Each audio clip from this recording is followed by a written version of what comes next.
Усім привіт, друзі! 15:30 на годиннику, денна студія. Разом із вами, я тут, чекала всіх. Дякую, хто вже доєднався, дякую, що пишете повідомлення, зараз почитаю, ставите вподобайки, підписуйтеся на канали, ставите дзвіночки.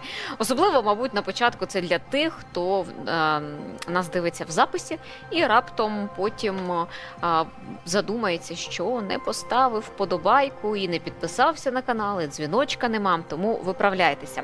Отож, чат, привіт всім. Валера, Настя, ви обіцяли у суботу, я прийшов, а вас нема. Підманула, підвела. Я, чесно кажучи, не пам'ятаю, щоб я обіцяла в суботу прийти, бо в суботу в мене вихідні, умовні, звісно, що. Але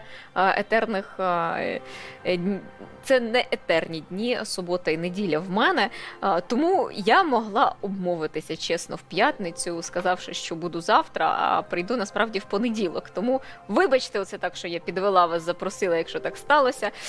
Але по суботах в нас Олександр Чиш виходить з денним суботнім етером, бо суботній етер, тому... Дякую, що сьогодні прийшли. Дякую, що сьогодні доєдналися до етеру. Так, Лариса Тимофєєва, доброго дня. Наталі Мукачева вітає. Олена Максимова, Нікополь. Ой, Нікополь, як там? Це бідне, нещасне місто. Насправді, завжди читаю новини про Нікополь і згадую, що в нас є глядачі, постійні глядачі з цього міста. І завжди думаю, як ви там живете в таких умовах постійних тривог, постійних обстрілів з боку росіян. Про що ми сьогодні говоримо? Друзі, говоримо ми, насправді, першочергово про те, а що ж відбулося за вихідні, які зміни відбулися в командуванні Збройних сил України, хто тепер керуватиме нашим військом. Минулого тижня ми знаємо, що була заміна головкома, обговорили все це. Така дещо спала напруга, я сподіваюся. Я сподіваюся, що вона спала, напруга, після повідомлень про заміну Сирського на Залужного. Тепер чекатимемо нових дій, нової тактики від головнокомандувача Олександра Сирського. Насправді, і яким чином він має змінити цей хід війни, які мають бути нові підходи, про що говорив Зеленський і чого очікує наша політична влада тут в Україні. Тому, крім того, Зеленський напередодні призначив в команду Сирського ще ряд людей. Про це поговоримо. І найбільш резонансним для українців стало це призначення Ігоря Плахути. Про нього теж згадаємо, поговоримо, хто такий, звідки взявся і що ж там відбувалося в ньому на Майдані. Олена Максимова тримається.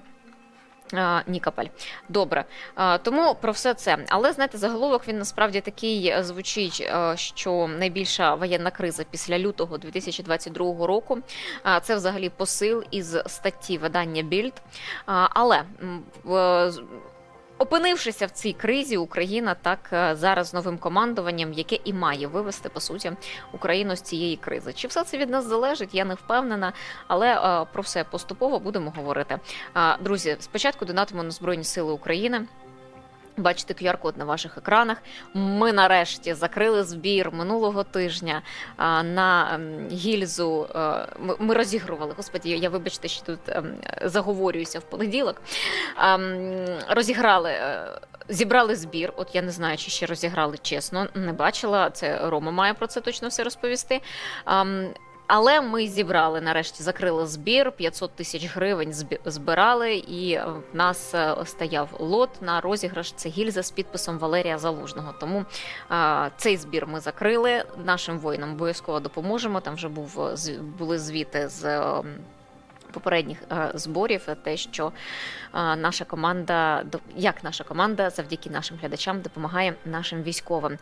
І задонатьте для нас щирик, це для нашої команди, для нашого проєкту, щоб ми могли розвиватися, щоб ми могли працювати для вас. Тому що спонсоруйте лише ви нас, наші глядачі. Ніхто інший, тільки завдяки вашим донейтам ми живемо і працюємо. Тому, будь ласка, підтримайте. Тому 12%, бачите, ми вже зібрали, але наша мета – це 300 тисяч гривень на місяць, і якщо ви нас підтримуєте, то задонатьте, будь ласка, для нас. Отож, Путіна та Кирила Гундяєва показали на карнавалі в Німеччині. І не просто показали, а називатимемо речі своїми іменами. Патріарх Кирило відсмактав у Путіна. Ось так на цьому карнавалі німці зобразили. Це Зеленський. Давайте повернемося назад до Путіна з Гундяєвим. From Russia with love, так би мовити, там, де в Росії, нагадаю, що ненавидять ЛГБТ-спільноту, але тим не менше, як люблять займатися такими діями їхні політики. Сьогодні по всій країні Німеччині святкують так званий скажений або трояндовий понеділок. У центрі цього шоу це політична сатира. Сатиристичні Путін і патріарх Кирил. Ще також була помічена фігура Зеленського, якого показали із надписом «To be or not to be». Перефразовуючи відому фразу, але перекладаючи це на вступ України до НАТО. Навколо цього багато розмов триває. В Вільнюсі ми не отримали запрошення, в Вашингтоні теж навряд чи ми його отримаємо. Насправді цього року ювілей НАТО 75 років. Там ще Трамп наговорив насправді своєю якоюсь лабуди і своїх псевдодумок і своєї пропаганди. Так от, божевільний понеділок в Німеччині. Це головне дійство карнавального сезону. Цього дня вулицями міст і сіл провозять сатиричні вози, які часом образливо висміюють політиків і різних знаменитостей. Ми побачили, там, до речі, Трамп теж був з понівеченим прапором Сполучених Штатів Америки. Але, тим не менше, там побачили і інших світових вже політиків.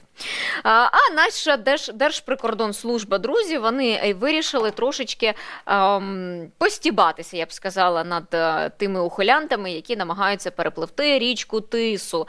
А чому? Тому що річка розлилася і стає зараз вкрай небезпечною, щоб її долати. Я ж нагадаю, ми всі знаємо, так, що є такий шлях для тих, хто хоче виїхати за кордон чоловіків, це перепливти Тису там на качечках, в гідрокостюмах, з аквалангами, по-різному в них буває. Часто-густо це завершується смертю. В такому випадку, чи варто воно такого було, тому що постійно держприкордонники, поліція повідомляє про те, що там знайшли тіла, яких виконала з Тиси чоловіків, які намагалися перепливти цю річку. Насправді не бачила я таких позитивних історій з перепливття. Мабуть, про них просто ніхто не каже, хто його знає. Комусь та і вдалося цю бурхливу річечку переплисти. Але Держприкордонслужба зняли красиво з квадрокоптера, як виглядає зараз буремна Тиса, і сказали, що не радимо вам туди зараз спотикатися.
Тому, якщо раптом ви надумали перепливти тису, не варто цього робити, друзі. Краще будьте вдома зі своєю родиною.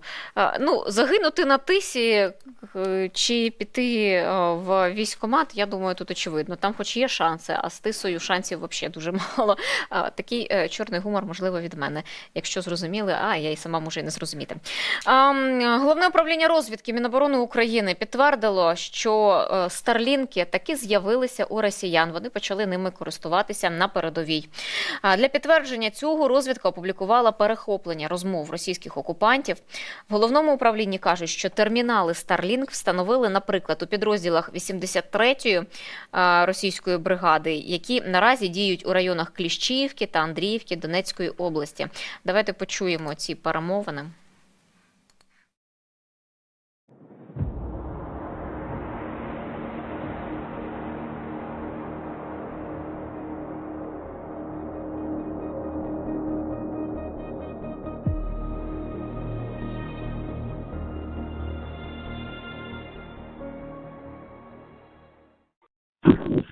Да, сделали. Они приложение установили, все им объяснил. Starlink работает, интернет есть.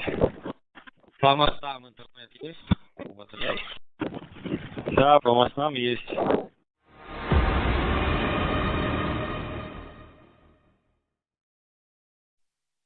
На це відреагував, до речі, і сам Ілон Маск і сказав, що жоден термінал Starlink не був проданий безпосередньо Росії чи через якось інші сторони. Тобто Starlink не продає Росії свої термінали, але тим не менше там вони з'явилися. І чомусь вони там, звідкіля ж вони там точно були.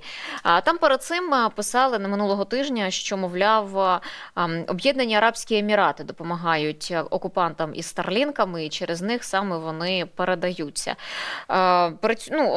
Також Маск сказав, що супутники Starlink не вимикають сигнал в Російській Федерації. Тому, відповідно, якщо супутник діє на території Російської Федерації, то і Starlink діятиме там.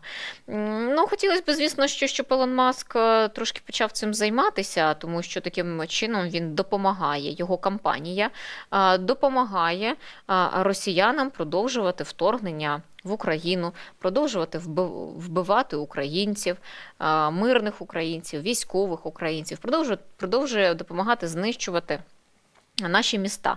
При цьому, коли Україна почала користуватися старлінками, то писали і про те, що Маск там заборонив таємно використовувати старлінки в Чорному морі, в районі тимчасово окупованого Криму, на півдні України, що, мовляв, це допомагатиме нищити Чорноморський флот Російської Федерації. І він не хотів бути дотичним до ймовірного застосування ядерної зброї з боку Росії. Як ми бачимо, Чорноморський флот Росії потроху йде на дно. Поступово, не весь одразу, але рибок він починає там годувати, і вони там будуть вже такі жирненькі, допоки ми з вами повернемося до Криму.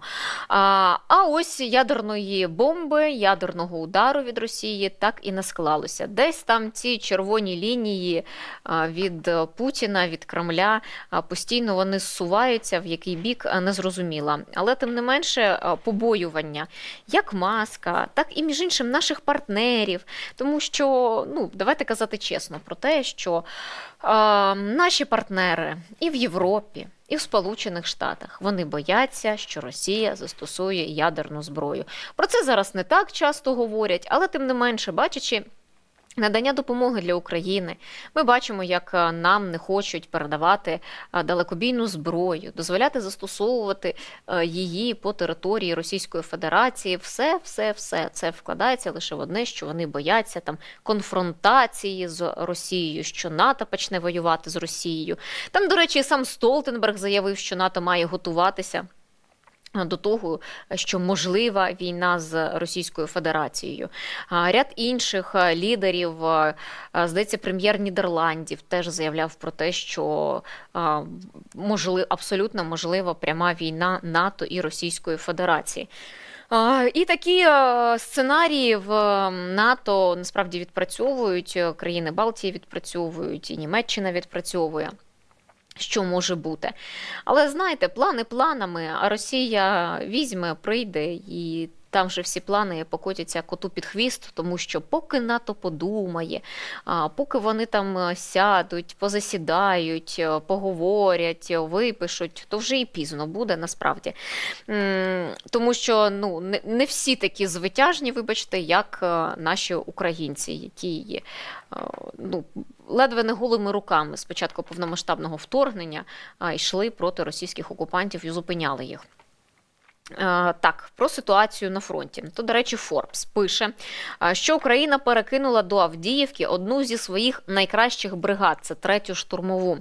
Нові сили намагатимуться відтиснути російську армію від головної асфальтованої дороги, яка веде до центру Авдіївки. Це йдеться якраз про дорогу, яка забезпечує постачання для міста і, відповідно, для наших військових. Раніше про те, що до Авдіївки прибули свіжі сили, повідомляв командувач Таврії Олександр Тарнавський. Тому це все вкладається. Але в Авдіївці, от зараз теж читала військових аналітиків, читала військових кореспондентів. На жаль, всі пишуть про те, що Авдіївка там ледве тримається. І особливо зараз на фронті, зокрема, не вистачає особового складу. Не вистачає людей, не вистачає техніки, не вистачає снарядів. І якщо там, до прикладу, це якраз таки із статті видання Більд, вони писали про те, що на 10 російських ударів ми можемо, наприклад, дати відповідь лише 2 ударами. Тобто для нас стає ця нинішня ситуація, яка склалася на фронті, насправді катастрофічною, тому що в нас не вистачає абсолютно всього. Росії не шкода всіх і всього просто. А у нас, на жаль, інша ситуація. Щодо Богданівки, то росіяни продовжують там тиск, це біля Бахмута, Бахмутський напрямок, і підтягують резерви. Про це повідомив речник Хортиці. І про ситуацію на східних напрямках фронту давайте послухаємо. Наразі значно зменшилася кількість обстрілів, що цікаво стало особисто для мене, оскільки ще декілька днів тому лише на Лимано-Куп'янському напрямку було 800 обстрілів, то зараз вже у всій лінії зіткнення ОСУ Хортиця, яка включає Харківський напрямок, Лимано-Куп'янський, Бахмутський, зафіксовано 617 обстрілів. Тобто значно зменшилася кількість.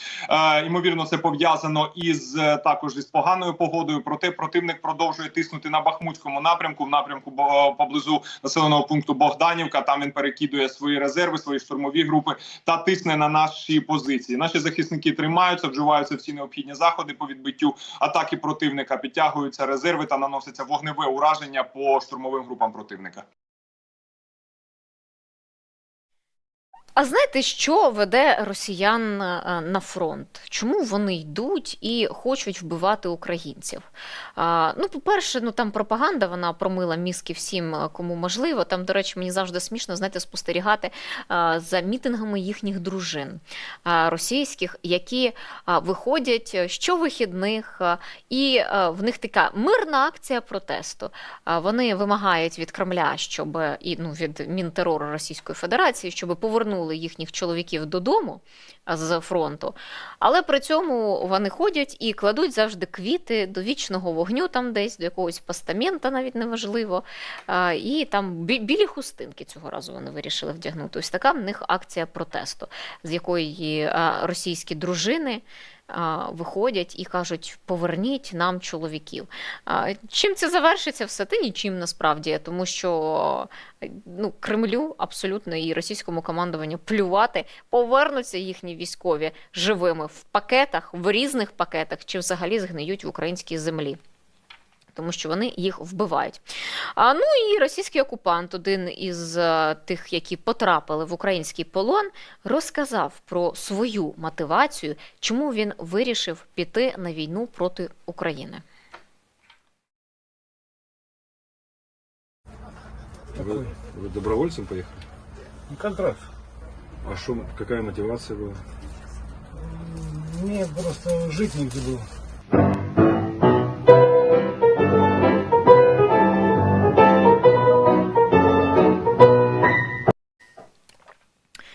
Жити нема де було.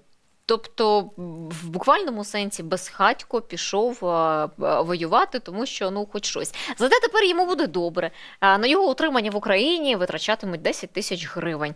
Він матиме дах над головою, він матиме чисту постіль, він буде в теплі, він матиме там яку-не-яку роботу. Щось там вони ж десь підробляють в цих слідчих ізоляторах за гратами у нас. І буде навіть при справі. В нього не стрілятимуть, його не вбиватимуть, його не катуватимуть. Він абсолютно нормальне життя собі вибрав. Ви знаєте, тільки проблема в тому, що мені вкрай не подобається, що ми маємо це вигрібати, і ми маємо давати йому якийсь дах над головою і забезпечувати йому нормальне життя, якого в цій сраній Росії, де там він жив, в нього не було просто. Ось і все, да, такое.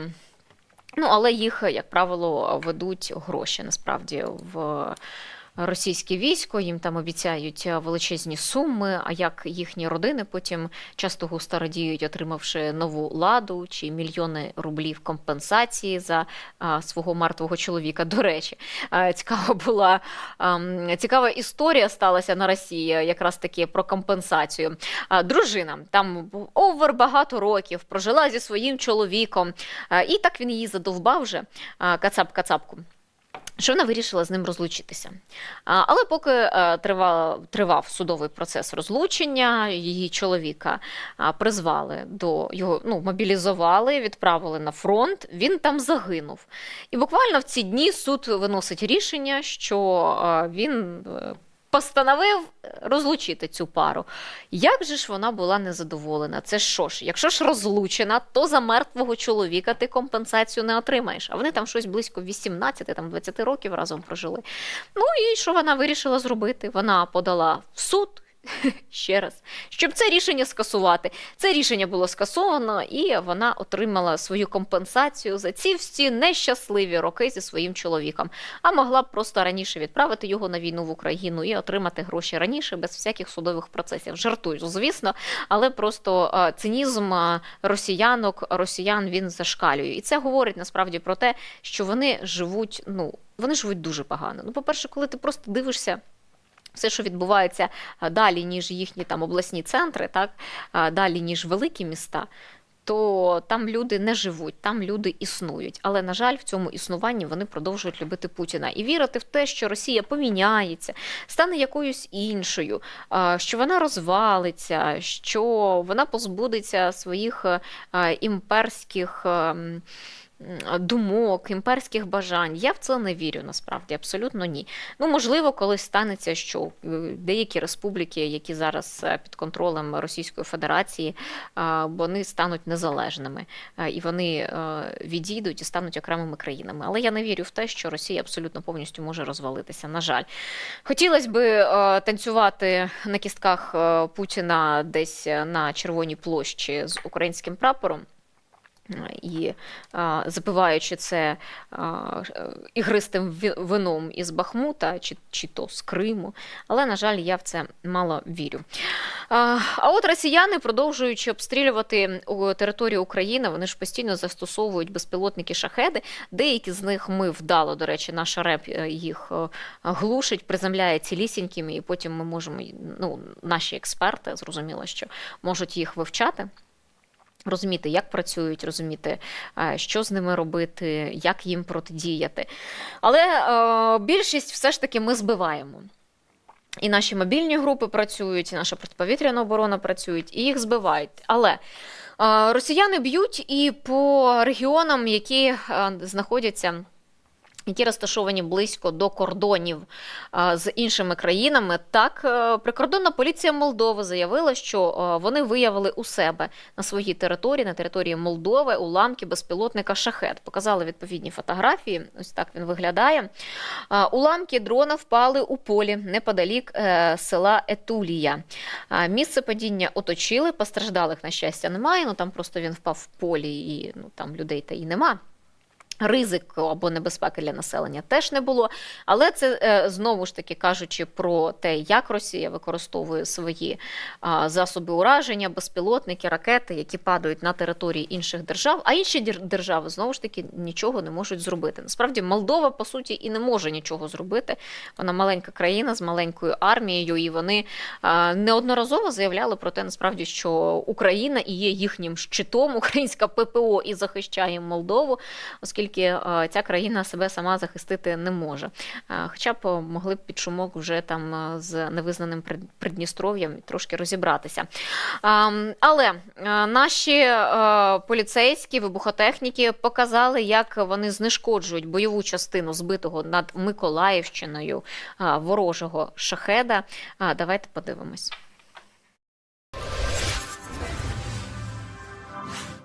Ми знаходимося в полі на території Миколаївської області, де виявлені залишки безпілотного літального апарату. Поруч з безпілотними літальним апаратом виявлено бойову частину електrodетонатор. Зараз ми будемо проводити спеціальні роботи, направлені на дистанційне знищення даної бойової частини.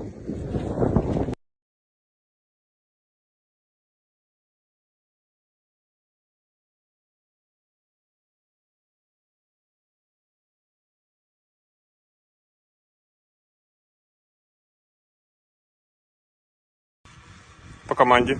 Готовий? Так. Вибух. Вибух.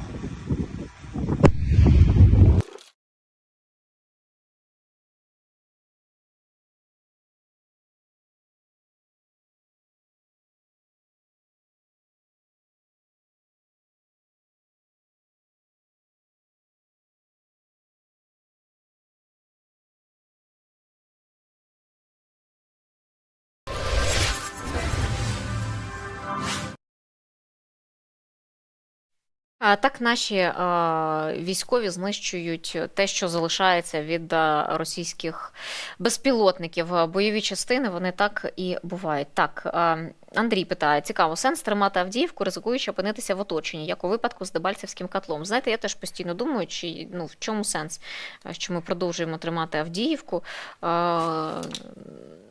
Наше командування це має вирішувати наше командування. Значить, сенс в цьому є. Але, на жаль, там і гине багато наших воїнів так само. Ми маємо це розуміти, і в умовах нестачі ані особового складу, ані озброєння, то вкрай важко. Мені просто іноді здається, що в нас є якісь крихкі ділянки фронту, і через саме через нестачу снарядів, що ми не можемо відповідати окупантам, ми не можемо відповідати росіянам потужно, так як вони нас обстрілюють, то щоб все, знаєте, все залишалося і ми мали б успіхи, насправді. Але от якраз далі переходимо до теми про нове командування. То напередодні президент України підписав указ про нові кадрові рішення у Збройних силах України. Відтак, очільником сухопутних військ став Олександр Павлюк. Він замінив Олександра Сирського, який став головнокомандувачем. Командувачем об'єднаних сил став Юрій Содоля. Він замінив Сергія Наєва. З Наєвим теж цікава історія. Він в день, коли Зеленський опублікував відповідні укази, написав, що дізнався про своє звільнення із засобів масової інформації. І це для мене, якщо чесно, вкрай дивно. У нас засоби масової інформації, звісно, що це добре, але тут вже було не з посиланням на якісь там анонімні джерела, а це було офіційне повідомлення. І чому не довели до відома Наєва, як би там до нього не ставилися, так? Але це вкрай цікава історія, тому що в нас часто густо може вирішуватися, казатися, але людина про це нічого не знатиме. Новий командувач десантно-штурмових військ Ігор Скибюк, він замінив Максима Миргородського. А от новим командувачем Сил територіальної оборони став Ігор Плахута. Він замінив Анатолія Баргилевича на цій посаді. І якраз таки, кажучи про перших трьох командувачів, яких я оголосила, це Павлюк, Содоля та Скибюк, фахові військові, які можуть привнести нові ідеї на посадах, принаймні на своїх нових посадах, принаймні те, що я слухала від військових аналітиків, від військових кореспондентів, які про це пишуть. Насправді і Плахута, просто навколо нього сталося найбільше обговорення, оскільки він під час Революції Гідності працював в Міністерстві внутрішніх справ, він керував внутрішніми військами. І не просто керував внутрішніми військами, а він, зокрема, керував операцією із розгону Майдану, там, так би мовити, зачистки Майдану. Ще під час подій Революції Гідності громадське, це була журналістка Настя Станко, вона писала коментар Плахути, який якраз таки розповідав про те, як внутрішні війська повністю зачистили урядовий квартал від барикад Євромайданом. Давайте послухаємо ось цей архівний, це виходить 10-річної давнини синхрон, коментар Плахути, і далі про нього поговоримо. Справились, скажи. Я вважаю, що справилися, ми село не заслуговували. Ні на одному з майданчиків. Чи ви Ні тільки на одному, це робите? ні тут село, ні тут, ні на одному. А люди до вас? Ну, просили, щоб не провокували, просили, щоб толерантно відносилися. Але, на превеликий жаль, я говорю, що застосовували ці загідний газ. Ну, серед людей, Деякі серед не від- коментарів більше постраждали. Деякі не витримували, Чого? кидали палець. Міліціонери. Деякі. Кидали палець. Так. Тобто відмовлялися виконувати роботу, чи як? Ні, з сторони відбування. Ага, кидали у вас палець. Ну, але там більше постраждали з того боку. Я не можу сказати, скільки постраждало з того боку, але лікарі всі надавали допомогу. Ми своєчасно надавали. Чекайте, я хочу запитати, а є затримання? Немає ні одного. Ні одного. А можете представити? Начальник управління генерал Кухарка. Начальник управління Внутрішній дій. внутрішніх справ. Я вам дякую, до побачення. Так от щодо Плахути, я сьогодні теж дивилася, роздивлялася, слухала різні думки, пролунала і така, що, мовляв, Зеленський призначив Плахуту. Давайте ми ж тримаємо в себе в пам'яті, так як ото в математиці, тримаємо в пам'яті, що в Офісі президента досі працює Татаров. Є таке. І є така думка про те, що, мовляв, Зеленський призначив Плахуту, аби він раптом допоміг із придушенням ймовірних протестів, які можуть бути в Україні. Там на тлі якогось певного незадоволення, або розкачки, або ще щось. Бо, мовляв, там досвід є, брав участь керував зачисткою Євромайдану, це було 10 грудня 2013 року. Але і тут же ж стоїть питання, у всіх стоїть питання, а чому він не був люстрований? В нас є закон про очищення влади, ухвалений в 2014 році, коли всі посадовці, які там брали участь, які працювали за каденції Януковича, плюс там ще комуністичні часи, там були часи Радянського Союзу зачеплені, які, говоримо про тих, хто працював так в часи Януковича, що ці люди всі мають бути позбавлені своїх посад із забороною обіймати керівні посади в органах, і там було кілька... Боже мій, я ще забуваюся. Там або на 5 років, проміжків часу, ось, або на 5 років, або на 10 років. Позбавлення права обіймати керівні посади, працювати в держструктурах. Це все стосувалося і суддів, які там брали участь в судилищах над активістами Євромайдану. Так? І, відповідно, всі ті, хто брав участь в зачистці Євромайдану, так чи інакше, чи то виконував накази, чи то ухвалював ці накази, видавав ці накази. І от щодо Плахути, мені теж це стало цікаво, а чому ж він тоді не люстрований? Так? Людина, яка брала безпосередню участь, керувала зачисткою Євромайдану, хоч він там і каже, що жоден євромайдановець, жоден активіст не постраждав, але, на жаль, ми пам'ятаємо і нашу Небесну Сотню, і всі ті жертви, які... Перші жертви російсько-української війни, насправді будемо казати так. Але спочатку це було виконано руками влади Януковича з вказівкою, відповідно, з Москви. Так от Плахута, повертаємося до нього. Після Революції Гідності, згідно його життєпису в Вікіпедії, він вийшов на пенсію та обійняв посаду заступника ректора Інституту управління державної охорони.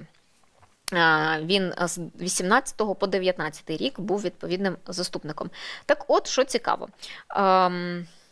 Плахута і люстрація.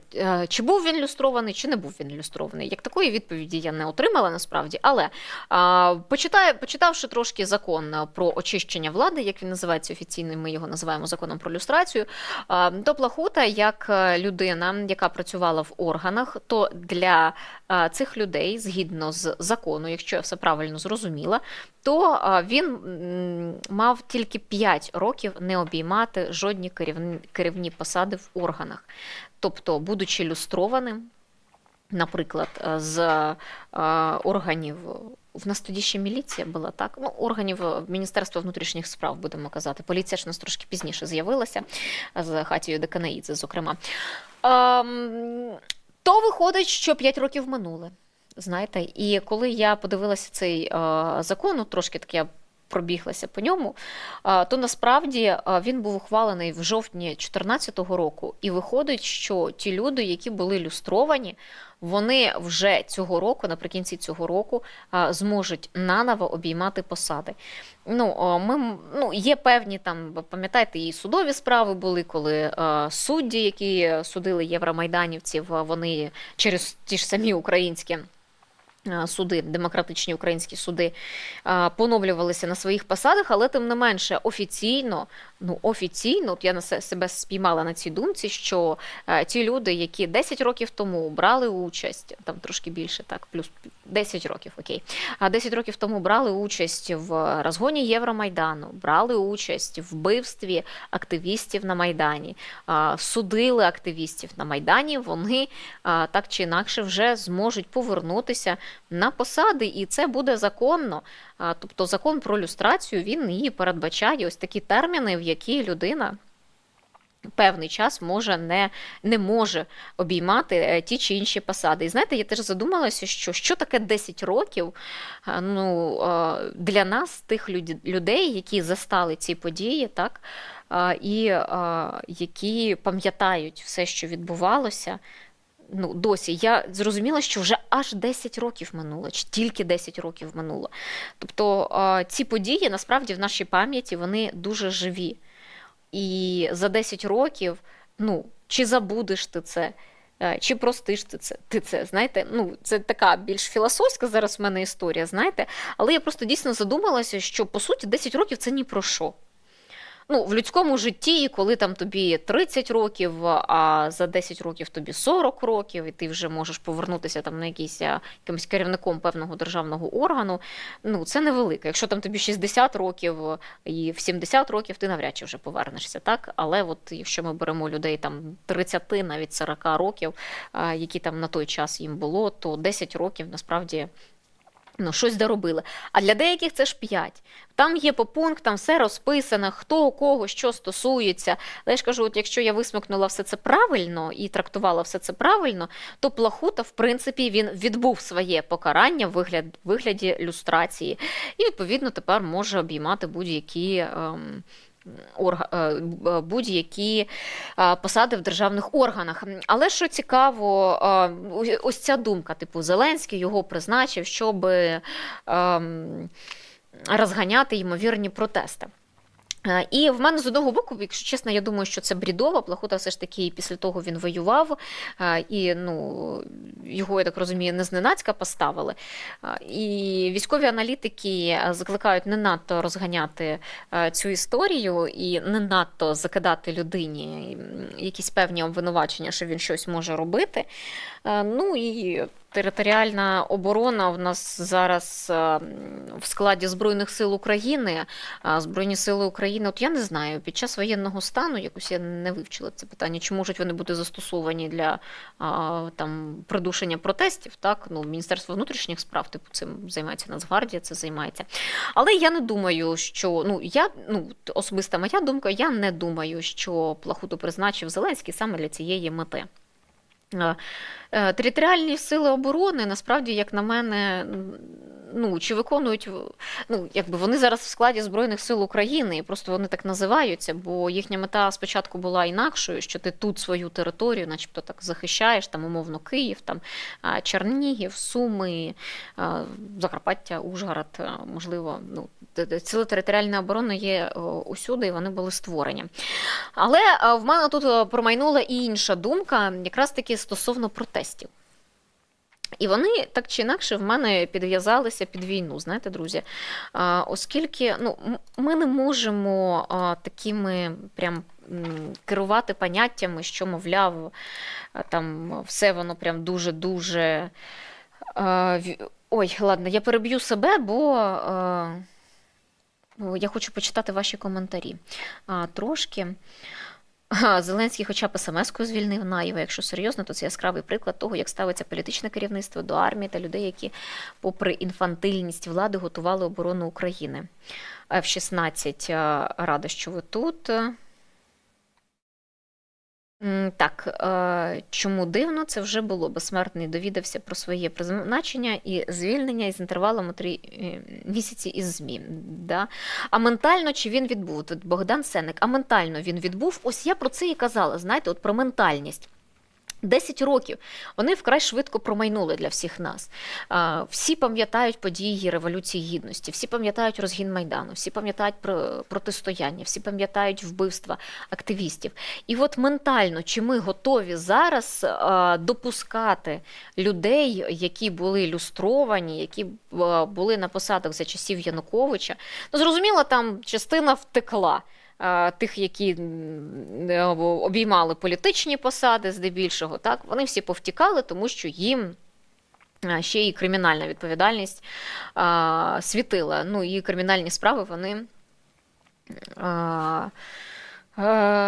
були. І вони зараз тривають, насправді, і проти Віктора Януковича. Там хоч вироки були смішні, але були. На жаль, не сидить він на лаві підсудних тут в Україні, як цього хотілося б. Але от про ментальність. Наскільки ми зараз реально готові всі разом зрозуміти, що ось людина, яка відповідала за події, які призвели до загибелі активістів під час Революції Гідності, вона може поновитися на посаді. Та людина, яка обіймала високі посади під час правління Віктора Януковича і виконувала його вказівки, виконувала вказівки режиму Януковича, там, можливо, не його особисто. І я не певна, от чесно, я для себе, я не певна, що ось це саме той випадок, коли вже час це робити. Занадто свіжі всі ці рани, занадто свіжа ця пам'ять, щоб ми знову ж таки поверталися. Бо сьогодні там 1, завтра 2, 3, 4, я ж кажу, просто це 10 років. Здавалося б, це довго, але насправді це недовго. І ми за ці 10 років вже встигли всього пережити. А люди, які були причетними до розгону Євромайдану, вони, на жаль, от тепер вони виходить, що можуть поновитися на посадах. І не тому, що там виграли суд чи ще щось, а тому, що, в принципі, минув той строк, за яку вони несли відповідальність. Чи зрозуміли вони за цей час свою помилку? От я не знаю. От той самий Тітушка, да? От пам'ятаєте, людина, на імення якої вже так називають всіх таких парубків, які займаються кришуванням і допомагають там владі, чи там певним силам протистояти силою. До речі, тітушки Російської православної церкви. Пам'ятаємо, коли Києво-Печерську лавру звільняли, то там вони теж такі хлопці кремезні брали участь в цьому протистоянні з правоохоронцями. Так от Тітушко, він у війську зараз. Тобто, чи є це для нього індульгенція, чи немає це для нього індульгенції? От я сьогодні про це задумалася насправді. Мені хотілося б і почути ваші думки, тому пишіть, будь ласка, в чат. Я би хотіла, аби ви теж написали і висловилися. Якщо людина, яка була там причетна, так, до подій Євромайдану, я маю на увазі не активістів, тому що багато з активістів, які пішли потім воювати проти Російської Федерації, коли почалася окупація східних регіонів України, Донецької, Луганської областей. Мені цікаво ось от ті більш такі пішаки, знаєте, які виконували накази, до прикладу, чи є для них індульгенції, якщо вони воюють в лавах там Збройних сил України, там, в лавах глобально Сил оборони України? От чи є це цією індульгенцією? Я з одного боку, знаєте, подумала, що людина, яка, якщо брала участь в розгоні Євромайдану, вона має нести свою відповідальність і вона має бути покарана згідно українського законодавства, згідно Кримінального кодексу України. А ЗСУ це не є виправною колонією. Я про це постійно кажу і проти того, щоб коли там хтось щось порушив, а його одразу, а давай йти на фронт. А потім подумала, що з іншого боку, якщо людина там дійсно зрозуміла, там вирішила виправитися і навпаки воювати проти Російської Федерації, нарешті там прозріння прийшло, коли ракета прилетіла десь там поруч, знаєте, коли війна прийшла вже до твого будинку, і ти вже розумієш, що ось вона, ця ваша Росія, вона вбиває всіх і вона не розбирає, кого вбити. Тому мені цікава ваша думка, бо я насправді не знаю. Для мене все ж таки Збройні Сили України – це, мабуть, не виправна колонія здебільшого, а це наші титани, це люди, які зараз тут виборюють наші землі, вони і утримують наші землі, щоб російська окупація вона не продовжилася. Тому висловлювайтеся. Друзі, я тут наговорила. І одним словом, люстрація, по суті, майже завершена, насправді-то. Якщо термін 10 років, це максимальний термін, який можливий, то люстрація майже все. Покарання ті відбули. Тому з Плахутою, я ж тут кажу, що я не впевнена, що саме для таких цілей, типу, розгону. Я от що хотіла сказати, якраз таки, про протести. Приїжджали в п'ятницю ми з нашим Василем, режисером, повз Майдан, Назар з Ромою потім ввечері це ж теж обговорювали, коли звільнили Залужного, там люди почали виходити.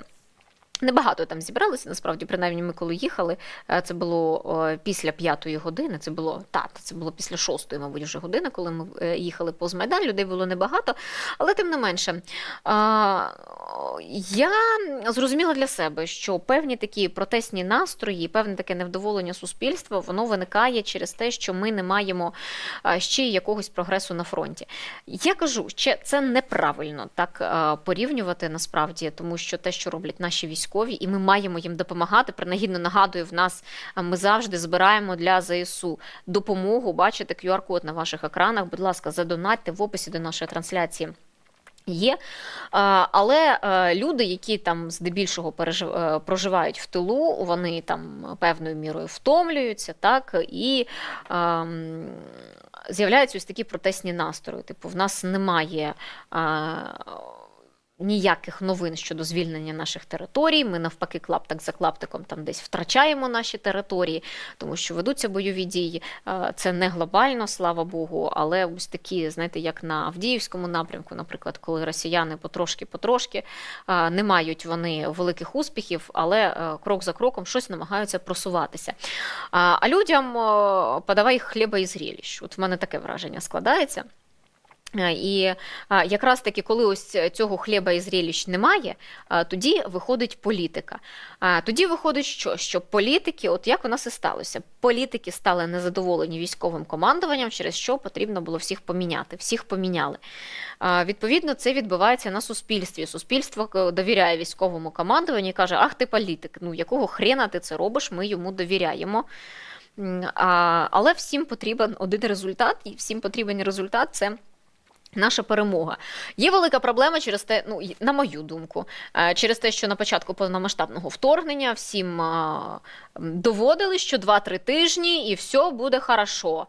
Ми все звільнимо, підемо в Крим, будемо все прекрасно в Криму, Росія паде і ми зможемо спокійно повернутися до своїх домівок. Цього не сталося. Потім було до літа, потім до кінця року, до літа 23-го, до кінця 23-го. Тепер настав 24-й, і насправді настав час, коли потрібно всім казати, що ця війна надовго. А це не завершиться тут і зараз. Це не завершиться в якихось там певних описаних термінах, які ми собі хочемо. Це не завершиться цього літа, цієї весни, до кінця року чи ще щось. А це треба бути готовими до постійного протистояння. Тобто, так буде, на жаль, і ми маємо ось психологічно, зокрема, в цих реаліях, в цих умовах жити і виживати, і продовжувати підтримувати військо, і продовжувати жити. І тому ось ця політика і військова складова, вони, на жаль, пов'язані. От вони дуже пов'язані зараз, і вони впливають на настрої суспільства, тому що, змінюючи військове командування, Зеленський б'є по своїх рейтингах, так? Почалося одразу, що Зеленський, ми тобі довіряли, а ти ось так підставив, ти оце політиканством своїм займаєшся, все, ми більше тобі не довіряємо. І це все, воно крутиться і крутиться навколо, а що ж там треба замінювати, Верховна Рада працює погано, президент працює погано, уряд працює погано, всі працюють погано і треба щось змінювати. В умовах війни неможливо це все змінити, на жаль, і виходить, що ми в такому замкнутому колі, коли в нас є люди, яким вже суспільство не дуже довіряє, що притаманно українському суспільству під час будь-якого виборчого процесу, а ще в нас такі фантомні болі, тому що не було переобрано Верховну Раду, бо там завжди довіра, і потім вона падає. Так само і уряд, який там особливо ніхто про нього не знає, що він там робить, але коли виходять з рішеннями, ці рішення виявляються поганими. І в таких фантомних болях українці зараз живуть, оскільки хочеться вже і Верховну Раду поміняти, і президента поміняти, але, на жаль, не можемо це робити. І все це відзначається і на фронті, оскільки нам потрібно перемагати, але нам всього бракує. Навіть коли ми кажемо про мобілізацію, коли ми кажемо про те, що не вистачає Україні, українському війську, сил, не вистачає українському війську ресурсів, то навіть той законопроєкт про мобілізацію, він стає саме спекулятивною темою для політиків. І вони не хочуть брати на себе відповідальність щодо ухвалення цього законопроєкту. І виходить перекидання гарячої картоплинки, коли начебто щось треба робити, але при цьому треба на когось іншого спихнути цю відповідальність, щоб тільки ти не сам постраждав. І повертаючись до статті Більд, це був репортаж зі східних регіонів України, це була Донецька область, журналіст Пауль Ронцгаймер, він приїхав до України і зробив репортаж, він там і у Зеленського свого часу теж брав інтерв'ю. І він, зокрема, написав: Залужному давно зрозуміла, мета Зеленського повернути всі захоплені Росією регіони наразі не може бути втілена. І про це теж треба публічно заявити. Це те, про що я казала, і, зокрема, про те, що потрібно казати правду і потрібно готуватися до великого марафону, не спринт, а марафон, в якому ми маємо перемогти, але не одразу. Але це відбувається поступово. Ну і, зокрема, він якраз таки теж написав, що Україні бракує зараз засобів. Він поспілкувався з військовими, які перебувають на Бахмутському напрямку.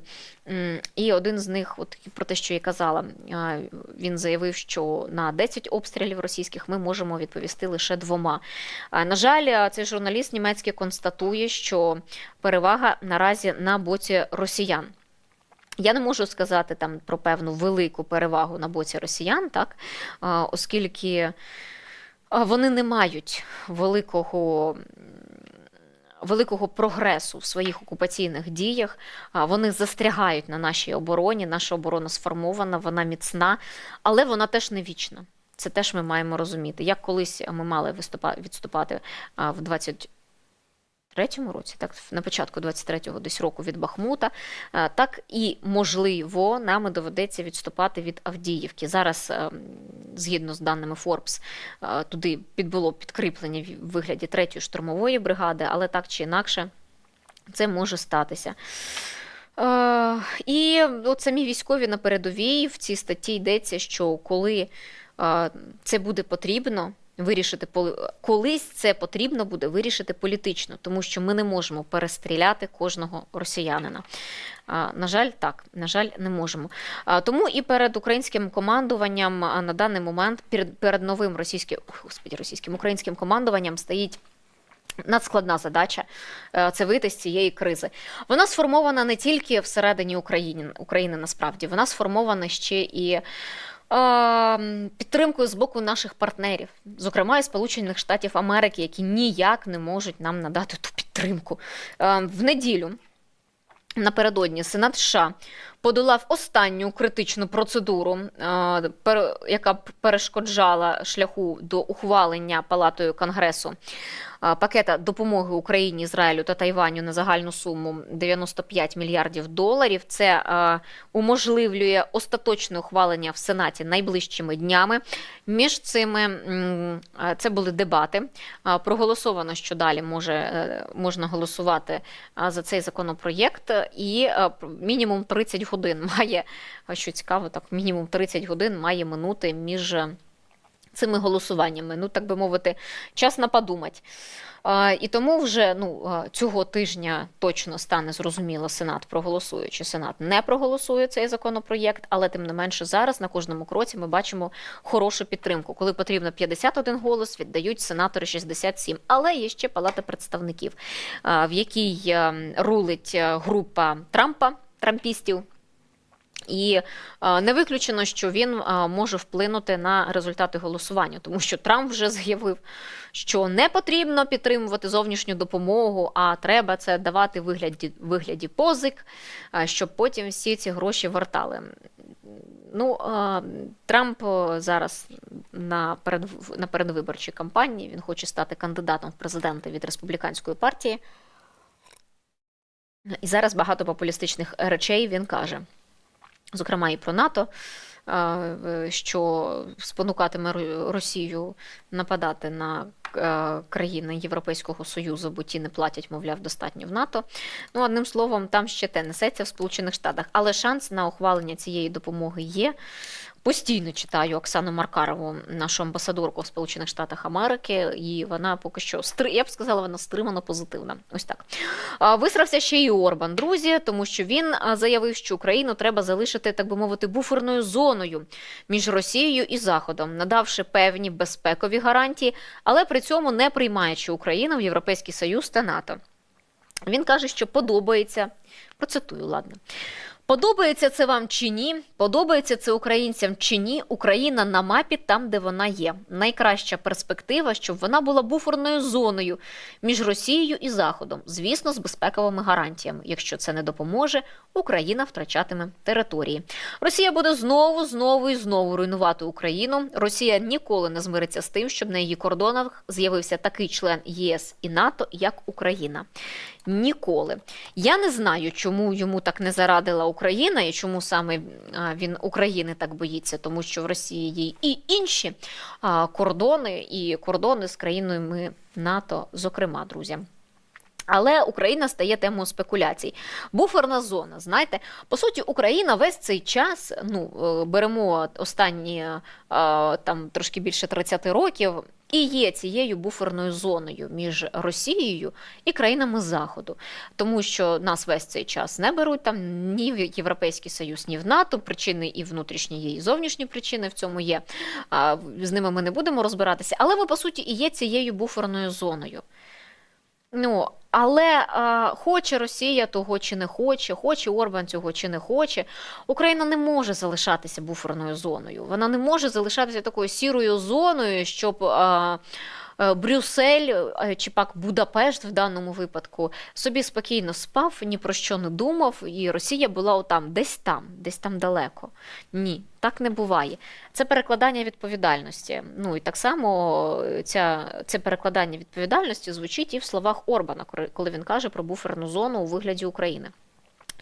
Я тут, повертаючись до інтерв'ю Путіна Такеру Карлсону, нагадала б, що Путін сказав, що ісконно русські землі – це лівобережжя України, лівобережжя Дніпра і Київ, зокрема.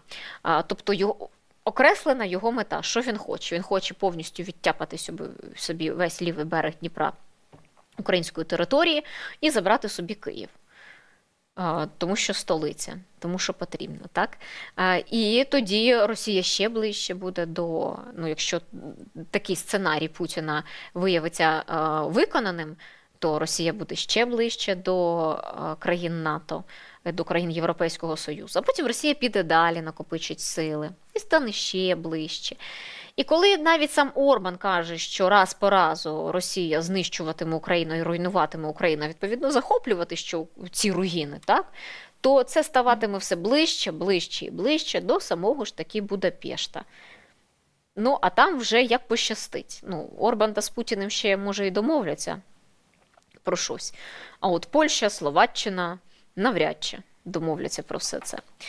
Молдова та ж сама. Тому я б такими заявами на місці Орбана не розкидувалася. Вони звучать, для нас це точно вкрай неприємно, але так чи інакше Україна – це не якась прокладка між Європейським Союзом і Росією. Якщо там щось відбувалося, боже, в мене такі зараз будуть, не хочу далі продовжувати приклад, але якщо відбуватиметься кровопролиття на території України, то це все одно ставатиме ближче і до країн Європейського Союзу, які зараз поки що не надто активні в допомозі Україні, тому що завжди можна більше. До речі, про допомогу України, зокрема, то польські протестувальники, це антидопомога, я б сказала, польські протестувальники продовжують максимально заважати проїзду вантажівок на кордоні з Україною. Тепер вони насипали, до речі, це землі та шини на дороги. Давайте подивимося.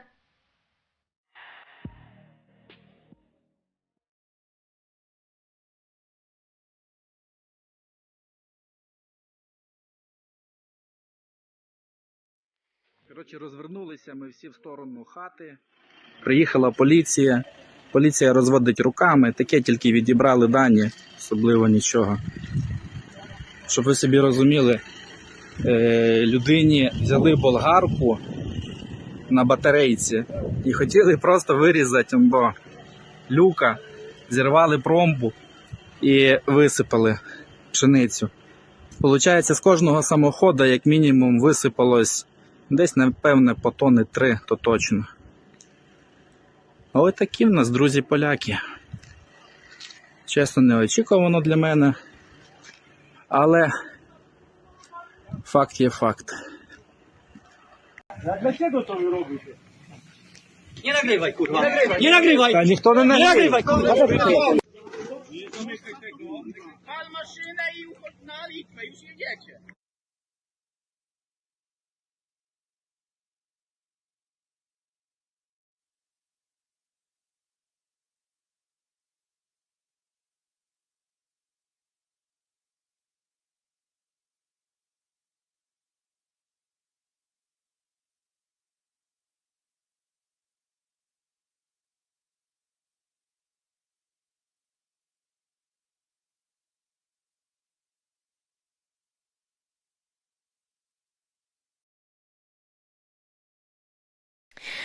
І оце не тільки вони сипали землю і шини, так, а польські протестувальники, ледве не сказали російські, знаєте, але тут, якщо чесно, можна і ототожнювати.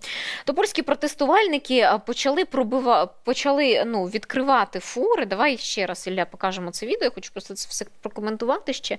Вони почали з цих фур висипати зерно. Ось саме з зерном, давай покажемо відео. І це зерно просто сипалося на дорогу, так? Я не знаю, що хотіли вони цим показати, от чесно. Показати те, що не місце так українському зерну на території Польщі. Ці вантажівки з зерном, як я читала, вони потім повернулися назад до України. Але в мене, і, до речі, потім побачила в багатьох моїх друзів на Фейсбуці, це пішли асоціації із роками Голодомору. Так? В українській історії таке, на жаль, було. І в тому випадку тоді радянська влада, яка забирала в українців просто все збіжжя, що вони мали, всю їжу, яку вони мали, що люди помирали від голоду в буквальному сенсі, їли один одного. В даному випадку так, в Україні зерно є, ми на це скаржитися не можемо, не маємо, але є проблеми з продажем цього зерна. Так? І зараз Польща просто наочно показала, що робила радянська влада, що робили комуністи. І, знаєте, це відбивається і це тригерить українців насправді. Оскільки зерно – це є одним із тим символів України, так? Національних символів України. І це символ, який не тільки родючість передає, так, українських земель, це, на жаль, передає і роки горя в Україні, роки смертей в Україні, роки вбивств українців.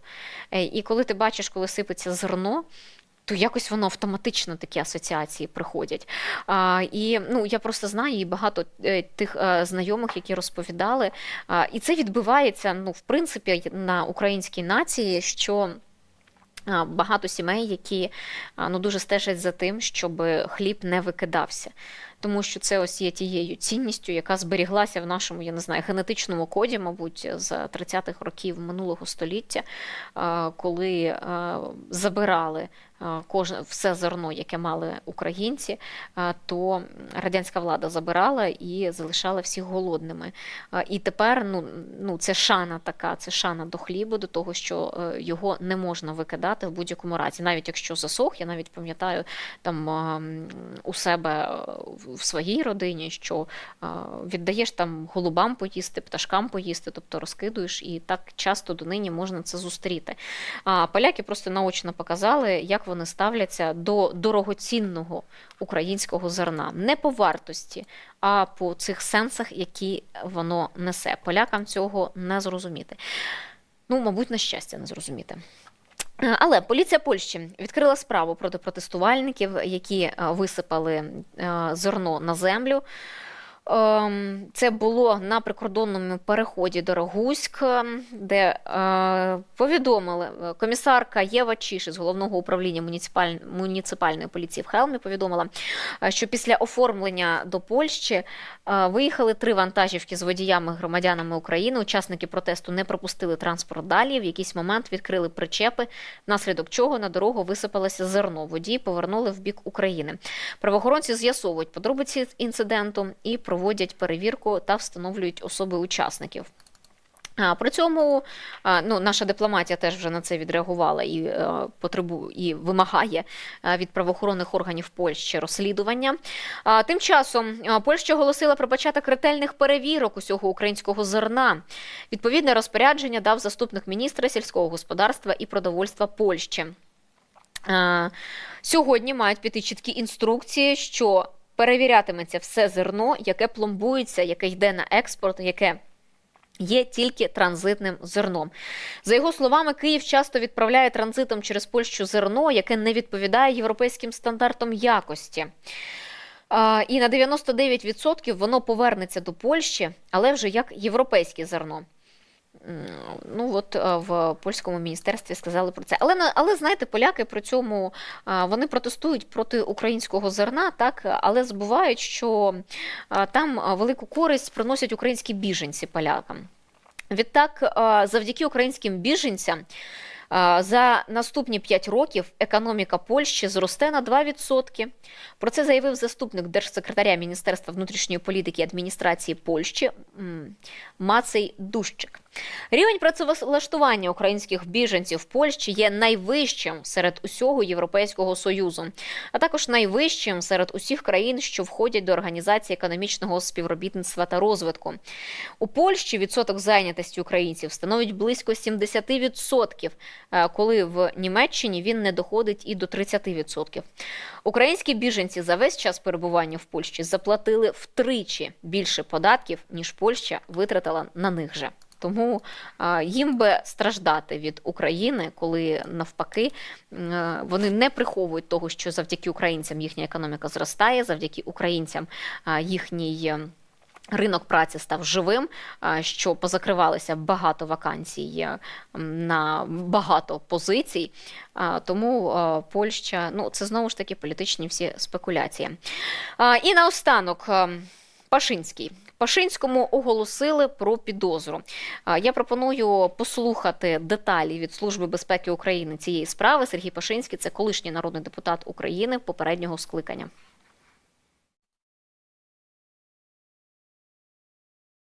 СБУ, НАБУ та САП оголосили підозру колишньому народному депутату, його бізнес-партнеру та 4 їхнім спільникам. Фігурантів підозрюють у незаконному привласненні та продажі майже 100 тисяч тонн державних нафтопродуктів, які були конфісковані Україною у структур олігарха Курченка і мали піти на потреби армії.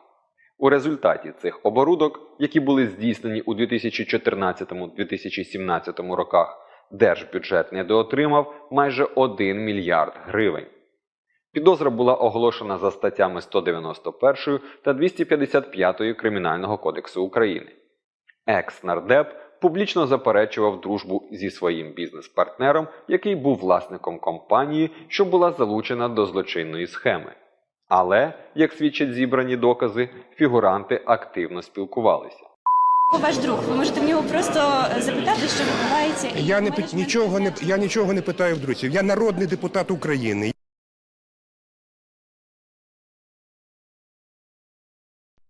Алло. Забыл спросить, а что у нас по директору? По директору что у нас все прошло нормально? Ну там нет, там конкурс 11 августа, 3 претендента. И там какой-то юрист, который раньше работал на этом предприятии. Но это 11 августа. Як встановило слідство, за протекцію екс-нардепа ці 97 тисяч тонн нафтопродуктів передали для реалізації одному з держпідприємств, щоб наповнити бюджет України. Це держпідприємство очолювали керівники підконтрольні бізнес-партнеру колишнього нардепа.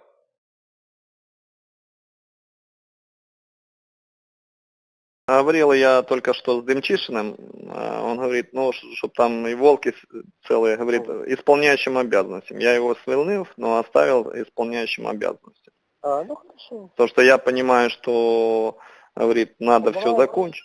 Нет, так, если он это делает, тогда мы не дергаемся, правильно понимаю? Что? Если он это делает, мы не дергаемся, правильно понимаю? Не, мы все равно говорим, чтобы его оставили, но он пока исполняющим обязанностям. За наявними доказами, підконтрольні керівники держпідприємства посприяли продажу нафтопродуктів за суттєво заниженими цінами групи компаній, власником якої був безпосередньо бізнес-партнер екс-нардепа.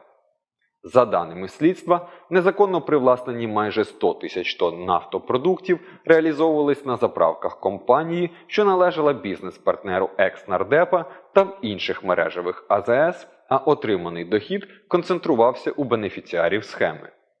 Слідство також встановило, що колишній нардеп забезпечив політичне прикриття оборудок. Зокрема, використовував свій вплив та адмінресурс стосовно державних підприємств, судових і правоохоронних органів, які були дотичними до конфіскації нафтопродуктів Курченка.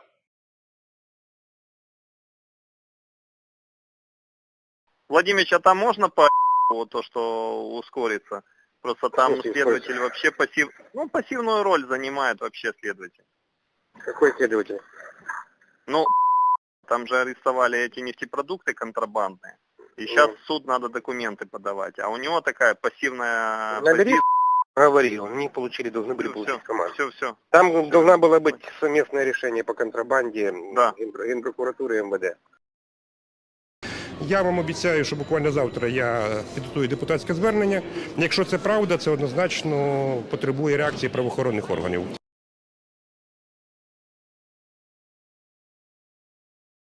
Вот смотри, мне через 12 минут встретят. Я тебе в час попросил, что мне срочно надо. Я же тебе очень просил. Так мы же в 2 часа. Я в 2 часа был у вас и уже пишут ответ на это. Да на нет, ну мне надо депутатский очень ответ. простой. Смотри, мне какую-то таблицу сбросили, какие-то Так коды. я вам Z. давайте... Нахуй мне это надо? Ты съездил 14 тысяч тонн жидкой воды. Или не Я вам расскажу. Нет. А ты мне будешь рассказывать. У получила 14 тысяч тонн жидкой воды? Нет. Нет. Блядь, я тебя просил. Я Украины иду объяснить нашу... Блядь, сука, ну Так вы какой можете ты за взять, человек? Ну можете что ты? взять, можете взять. Да ты не понял, блядь. Я предложу, что у него высшая Таблицу обреза. можете взять. Таблицу возьмите. Сережа, мы блядь, неплохо разбираемся. Мы сейчас все бросим, поедем к тебе в бухгалтерию. блядь, Можно в таблицу посмотреть. Там Нет. я вам объясню. Можна два слова? Я народний депутат України, звернувся офіційним депутатським зверненням. Я просив зробити мені офіційну відповідь, наступну, що ніяких 14 тисяч тонн світлої жидкості ви не желтой не получали и, соответственно, не реализовывали. А получили вот это, и вот отчет о реализации. Все, это 5 минут работы. Хорошо. Нет, не хорошо, Сережа. Вы можете посмотреть таблицу? Я посмотрел, она мне не нужна. Мне Так там же пришло есть объем реализации. Ты что, прикалываешься, блядь? Я тебе депутатське звернення дав. Владимирович, у нас по Одессе затык со стороны соседей. Вообще ничего не делается. Я с утра был уже везде побегал. Я же тебе сказал, лично контролирует вопрос, а ты начинаешь говорить о каких-то затыках. Сережа, у нас есть 3 проблемы, которые я поставил, которые, я надеюсь, что мы в ближайшие пару дней решим. За наявними даними, у 2015 році колишній нардеп заблокував розслідування кримінального провадження щодо конфіскованих нафтопродуктів, після чого усі слідчі заходи у цій справі вже не проводилися.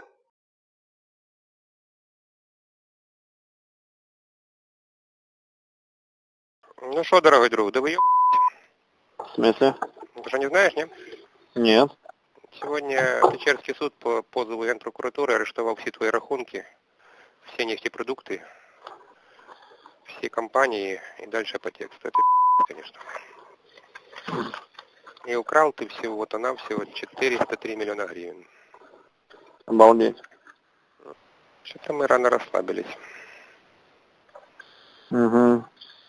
Ну, блядь, это кто-то уже работает очень даже фахово. Ну, блядь, это просто, я их, блядь, сука, я брошу все, сука. Так может мне говорить, сказать, что за беспредел.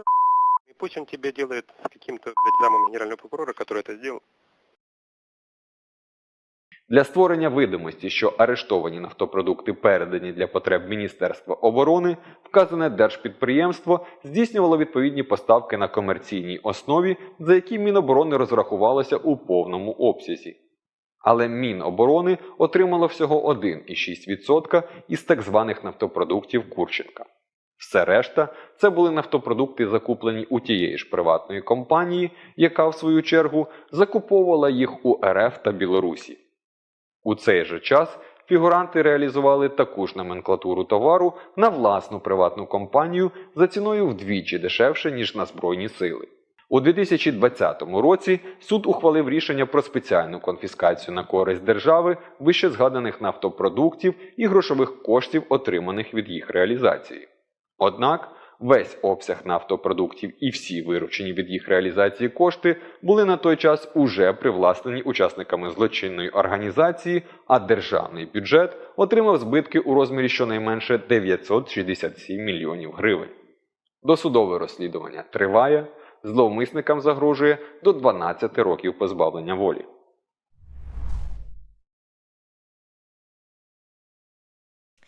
Ну, а ще Пашинський зі своїм сином фігурували в справі Гладковських, ще за колишнього, ну так само ж, коли він був народним депутатом України і очільником комітету з нацбезпеки і оборони. Тоді Пашинського так, я пам'ятаю, в Раді не дуже любили, і, зокрема, і журналісти. І довго мулялася ця справа стосовно Гладковських, і в комітеті це постійно щось розглядали, скандали, але так ні на що вони тоді особливо і не вийшли. Там, до речі, Такер Карлсон заявив, що поговорив off the record з Путіним після інтерв'ю і сказав, що начебто Путін готов на серйозні компроміси з Україною. Щось я маю такі сумніви, і цей серйозний компроміс, знаєте, який?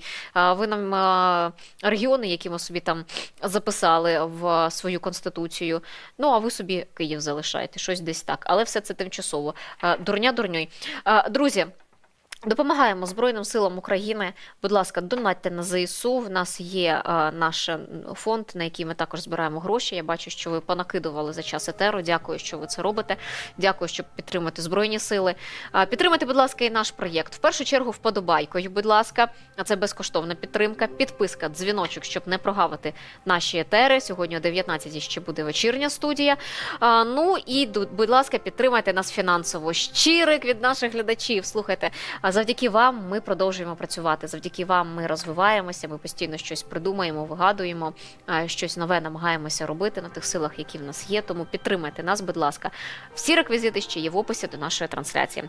Зустрінемося завтра о 15:30 в денній студії, я на вас чекатиму. Дякую, що доєдналися.